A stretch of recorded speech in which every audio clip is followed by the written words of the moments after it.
On April 15th, a rivalry between Sudan's top two generals erupted into warfare, pitting the Sudanese army against the state-sponsored rapid support forces. The military is using jet fighters to strike RSF positions, many in densely populated areas, while both factions are engaging in street battles using guns and artillery fire. The brutal fight between two rival groups has killed over 400 people and injured thousands, pushing the African nation to a brink of collapse.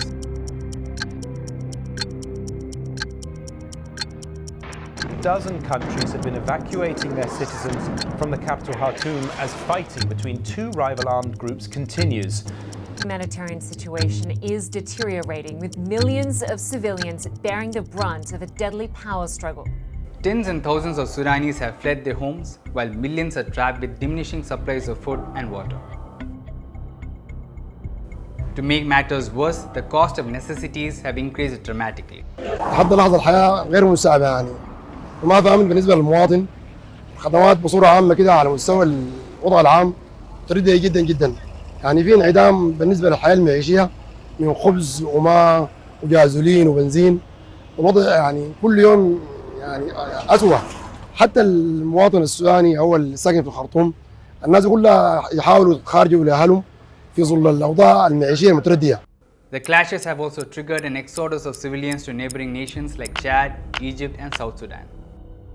Multiple evacuation operations are being conducted to rescue foreign citizens and embassy staff using various modes of transportation, including road, air, and sea.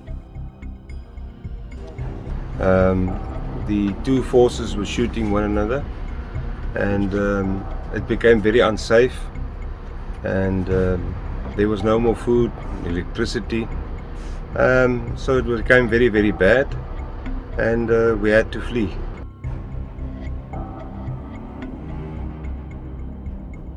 Meanwhile, we got in touch with Maines, popularly known as Hitchhiking Nomad, a Kerala-based traveler who is currently stuck in Sudan. Hi Mahin, good to have you with us. First of all, I know that you are part of your world tour and you have come to Sudan. And at the beginning, things were pretty fine, but suddenly it became very serious. So what is the current situation out there in Sudan? So the situation in Sudan actually going into worse condition. It's been like 11 days or 12 days from the conflict started, and the people here in the center, the people in the capital city was really suffering from water scarcity, food scarcity, electricity problem. So I was also even part of that. My first 10 or 11 days I was spending in the Khartoum capital city, and even the bombing, the gunshot, airstrike, these problems was really bad.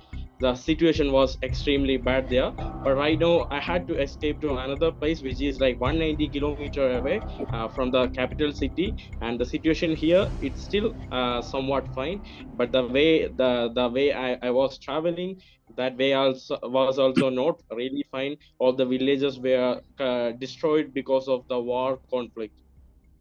When you came to Sudan, you never expected these things would happen. So when suddenly things started changing, when things started becoming serious, how did it affect you? So yeah, of course I didn't expected any of the things. So how did it affected me means like I got stuck, I wasted my few days, like that's the main thing. And I had to suffer through like sometimes hungry and without water, without having proper contact. And like when these missile or airstrike or bombing happened to my place, at that time I'll be like, okay, I'm done with my life now. So these emotion, these feelings were going on. So sometime I was like getting that much scary, I don't know how to, the extreme scary feeling. So these things, I had to suffer from these things a lot, but still it's okay. Like this is like my life experience. Of course, I don't like regret in coming this beautiful country. This country is amazing. You also ventured out to shoot videos, inform people out in India. Like you were constantly updating in your social media platforms about the situation. Yeah. Like at one point, were you scared to go out? Of course, like sometimes it's like really horrible, terrific, scary moment. But like as I'm traveling all around the world, this is how I manage to live my lifestyle. I mean, I make my traveling life through making videos. So also it's like my I feel like it's like my duty to make videos and spread the real news to other people. As of now, in Sudan there are no big there are no other journalists who representing different medias.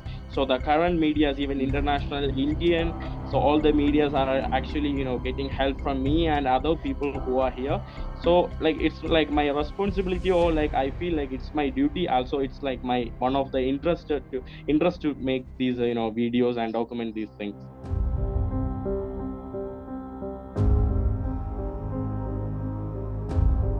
India launched Operation Kaveri on April 24 to evacuate its nationals from Sudan. प्रधानमंत्री जी नरेंद्र मोदी जी आपको शुभेच्छा भेजा है और सारे Indians जो भी Sudan में है उन सबको सुरक्षित वापस लाने का लक्ष्य प्रधानमंत्री जी ने अनाउंस किया है. आप सबको फिर एक बार अभिनंदन. The first batch of 360 Indians arrived in New Delhi on April 26th.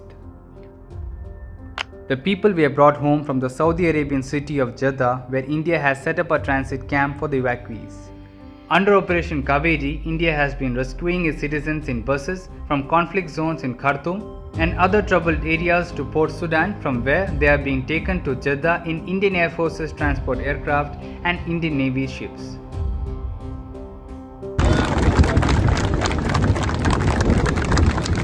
From Jeddah, the Indians are being brought home in either commercial flights or IAF's aircraft.